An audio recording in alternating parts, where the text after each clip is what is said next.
E aí pessoal, tudo bem com vocês? Sejam bem-vindos a esse canal novamente, que foi um canal criado para combater a pseudociência do criacionismo e do design inteligente. E não se esqueça de se inscrever nesse canal, caso você seja novo por aqui, e também deixe o seu like caso goste deste vídeo. Será que o criacionismo ele pode ser considerado como um tipo de terraplanismo? Bom, eu acho que a gente pode comparar assim as duas coisas, especialmente o criacionismo que é dito por aí, como o criacionismo científico e também o próprio movimento do design inteligente. A gente consegue sim pegar esses dois movimentos e fazer aí uma comparação com o movimento do terraplanismo. Agora, o criacionismo religioso ele também pode ser comparado com o terraplanismo se a gente pegar não o movimento atual do terraplanismo, mas a ideia antiga realmente, a ideia mitológica de terra plana. Então, da mesma forma que o criacionismo religioso ele é uma ideia mitológica, o terraplanismo na sua forma antiga, da forma como as sociedades antigas viam o mundo, também não deixa de ser um tipo de mito. Então, nesse aspecto, eles também podem ser comparados, como uma visão mítica do mundo.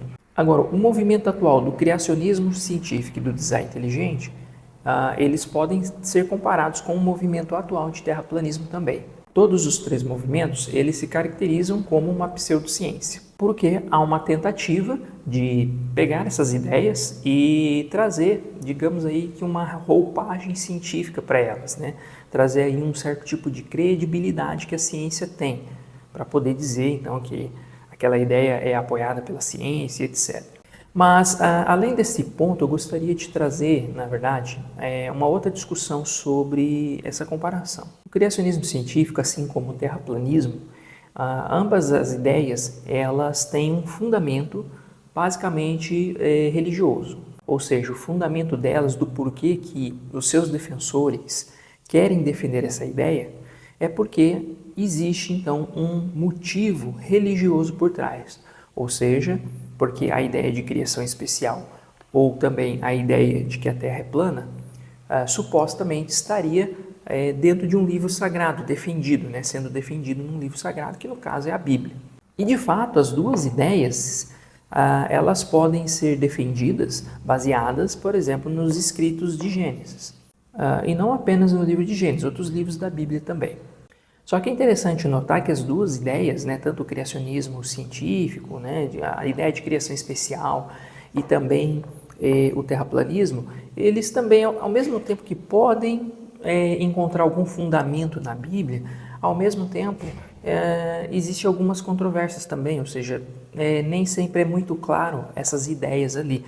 Tanto é que existe muitas pessoas, pessoas que são teólogas, são formadas em teologia, por exemplo, que são pessoas sérias, inclusive, que acham que não, que na verdade a interpretação da Bíblia, de textos antigos, não dá muita base para dizer que a Terra de fato era plana, ou que na Bíblia se defende a Terra plana, e nem que se defende uma criação especial, nem que o mundo é jovem, o universo ele é jovem. Então, nesse aspecto, eles são bastante parecidas as duas ideias. Então, elas têm um fundamento religioso para os seus defensores as defendem por conta desse fundamento religioso, porque está escrito na Bíblia, ao mesmo tempo que também, se tivermos um olhar mais cuidadoso da Bíblia, a gente pode questionar se realmente essas ideias estão muito claras ali. A ideia de criação especial, ou a ideia de um planeta jovem, por exemplo, ou a ideia do planeta também ser plano. Bom, o meu ponto de vista é que sim, na verdade a gente consegue, digamos assim, que defender uma ideia de terra plana, criação especial e terra jovem, mesmo que de maneira indireta, através desses textos bíblicos. Bom, existem também outras semelhanças entre as duas ideias. As semelhanças entre criacionismo científico, design inteligente e também terraplanismo, elas acabam aparecendo nas falas de seus defensores. Por exemplo, no caso do criacionismo científico e também no caso do design inteligente, qual que é, digamos que, o ponto principal ali? O ponto principal é dizer que há evidências de que houve uma criação especial, então que os grupos de organismos tiveram uma criação especial em separado e que eles não descendem de um ancestral comum, e também defender, demonstrar de todas as formas possíveis que a evolução das espécies, né, a ideia de que os organismos eles se alteram, né, eles mudam, as populações, né, elas vão mudando a sua composição genética, a sua composição fenotípica ao longo das gerações, ela também não acontece. Só que para os defensores do design inteligente e criacionismo científico defenderem esse tipo de ideia, eles precisam negar uma série de conhecimentos científicos extremamente bem estabelecidos e bem fundamentados. E muitas vezes essas negações, né, esse negacionismo todo, ele acaba se contradizendo, né? Então há muita contradição interna dentro da própria ideia de criacionismo científico e design inteligente. Vamos dar um exemplo prático, né, em relação a isso. Os defensores do criacionismo científico, né, pelo fato deles não aceitarem que há alterações, há mudanças, que os organismos sofrem mudanças ao longo do tempo, eles precisam negar alguns dos mecanismos mais fundamentais que geram a evolução das espécies, que são as mutações e também a ação da seleção natural. Bem, as mutações, nesse caso, a maioria dos criacionistas, eles não negam que existem mutações em si, mas eles negam que existe um tipo específico de mutação, que são as mutações que geram vantagens. Os criacionistas, eles não negam que existem mutações desvantajosas e que podem ser letais, inclusive. E muitas vezes eles também não negam que há mutações neutras. Bom, alguns até negam, mas pelo que eu sei, acho que a maioria não nega isso. Mas praticamente todos eles negam sim que mutações que geram vantagens, ou seja, adaptações para os seus portadores, essas sim eles negam que existe. E nós temos inúmeros exemplos de mutações que ocorrem e que geram vantagens para seus portadores. Eu não vou dar exemplos aqui nesse vídeo, porque a ideia é fazer um vídeo específico para isso. Mas, por exemplo, a gente tem casos, né, exemplos muito interessantes ali na própria espécie humana, de mutações, para, por exemplo, se alimentar de organismos indivíduos, né, da espécie humana que conseguem quebrar melhor o amido, por exemplo, né, e isso vem de processos de duplicações de genes. Existe um povo, né, que é o povo Pajau, que vive ali no Sudeste Asiático, que tem uma mutação identificada também, que gerou, por exemplo, o aumento do baço, né, e isso gerou adaptações para o mergulho profundo, sem o uso de equipamentos, inclusive, né. Então, existem inúmeros exemplos, tanto na espécie humana quanto em várias outras espécies que nós podemos citar, mas eu vou deixar isso para um outro vídeo. Então, essa é uma premissa muito fundamental aí dos criacionistas da Terra Jovem, né, daqueles que não acreditam que a evolução acontece, que é negar as mutações positivas, especialmente, né? Então, eles acreditam que as mutações negativas, né, que geram desvantagens, elas ocorrem sim, e isso é fruto, por exemplo, do pecado, né? Ou seja, a gente observa, então, sempre nos pensamentos, nas falas, né, desse pessoal, que ou eles negam fatos bem conhecidos e estabelecidos, e em algumas situações eles não vão negar fatos, mas eles vão dar explicações que sempre vão remeter a uma ideia religiosa e fantasiosa por trás. Por exemplo, por que existem mutações negativas, deletérias? Por conta do pecado. Ou seja, misturam aí uma ideia religiosa, por exemplo, né? E também, obviamente, vão negar a ação da seleção natural, que também é um mecanismo muito bem fundamentado e conhecido.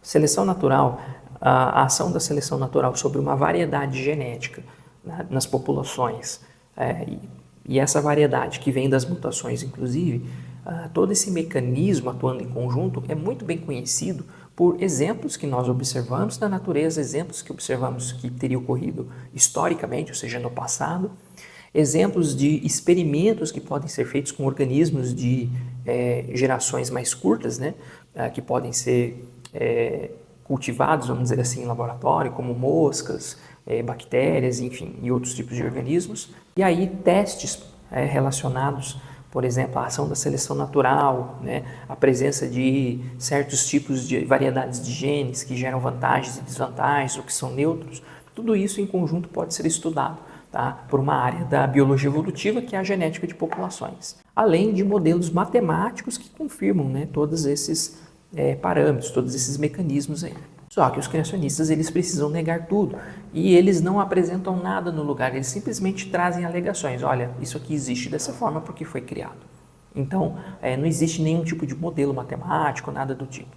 Ao contrário do que existe na biologia evolutiva. E se a gente fizer uma comparação e olhar para o terraplanismo, a gente vai ver exatamente os mesmos tipos de argumentos, o mesmo tipo de comportamento dos terraplanistas. Eles também precisam negar coisas que são muito básicas e elementares do conhecimento já da ciência, como, por exemplo, leis da física. Eles negam equações matemáticas, por exemplo, que descrevem determinados fenômenos e que dão suporte para as teorias científicas da área da física e da química, que vão assim dar suporte, né, para uma ideia de terra redonda, né, de terra esférica e não de terra plana. Então eles precisam negar mecanismos muito básicos, como por exemplo, fenômenos, no caso muito básico, que é o fenômeno da gravidade. Então eles negam a teoria da gravitação, por exemplo, e eles vão acabar negando, inclusive, também outros tipos de processos físico-químicos também. Então, da mesma forma que a gente tem mecanismos como a mutação, que geram alelos ou variedades de genes que são vantajosas para os organismos, onde a seleção pode atuar, eles também negam, por outro lado, os terraplanistas vão negar também coisas muito básicas, como, por exemplo, a própria gravidade e outras leis da física e da química. Então, percebam como que eles têm, se a gente fizer esse paralelo, a gente vai observar muitas semelhanças no modo de agir desses dois grupos. E isso não é por acaso, afinal de contas, os dois grupos, eles se confundem bastante, né? Eu sei que não são todos os criacionistas da Terra Jovem que são terraplanistas. Inclusive, há muitos criacionistas da Terra Jovem que até se sentem ofendidos em serem comparados com terraplanistas. Agora, eu sei que praticamente todos os terraplanistas, eles são criacionissts. E esses terraplanistas, eles concordam que sim, criacionismo e terraplanismo, eles encontram o mesmo fundamento. Bom, então assim, o que eu gostaria de trazer nesse vídeo para vocês é apenas uma ilustração de como a gente pode comparar essas duas ideias e ver o quão semelhante elas são. Elas têm basicamente a mesma motivação, que é uma motivação religiosa, e também têm as mesmas bases de negação, ou seja, negação de fundamentos científicos bem estabelecidos, fatos que são observados, né, como no caso da biologia são as mutações e seleção natural, e no caso do terraplanismo eles negam mecanismos aí, ou leis, né, da física ou química, por exemplo, negam a matemática, negam equações matemáticas, e também terceiro ponto de semelhança é que nenhum deles, nem o terraplanismo, nem o criacionismo científico, não trazem nenhuma outra alternativa para pôr no lugar que tenha um fundamento científico bem embasado, por exemplo, como baseado em modelos matemáticos ou coisas afins. É simplesmente uma alegação de verdade. E é nisso que se resume essas ideias. Muitas vezes essa alegação de verdade é baseada em comparações que são comparações feitas de forma muito porca, né, muito esdrúxula. Como, por exemplo, do criacionismo, que diz que as evidências de que houve uma criação são baseadas em comparações quando você pega, sei lá, uma estrutura biológica e compara com uma estrutura que é feita por mãos humanas, como um computador, por exemplo, sei lá, comparar o cérebro com o computador, o olho com uma câmera fotográfica, por exemplo, né, que é um objeto criado por seres humanos, tal. Então eles acabam fazendo essas alegações de comparação, né? Mas isso é um método, digamos assim, que a sua epistemologia ela é muito pobre. E a ciência, hoje em dia, ela está muito mais avançada do que isso. Apesar de que na biologia, sim, nós fazemos comparações, mas digamos que a base filosófica e epistemológica por trás disso ela é muito mais avançada e ela dá suporte para isso. Ao contrário do que os criacionistas tentam fazer e os terraplanistas também. Bom, então, gente, acho que era isso, né? Esse vídeo, não quero que seja muito longo também, é um vídeo muito mais opinativo também, baseado naquilo que eu tenho observado, né, em relação ao criacionismo e ao terraplanismo. Então são ideias muito parecidas. Agora eu vou deixar que os terraplanistas e os criacionistas da Terra Jovem briguem entre si aqui nos comentários, né, do vídeo, porque eu sei que eles vão discordar. Os terraplanistas vão concordar, né, que são ideias parecidas mesmo e que têm o mesmo fundamento, e os criacionistas que não são terraplanistas vão discordar e vão ficar muito ofendidos com isso. Então deixe que eles briguem entre si. Tá joia, gente? Então é isso. Muito obrigado mais uma vez por vocês acompanharem esse vídeo e nos vemos na próxima.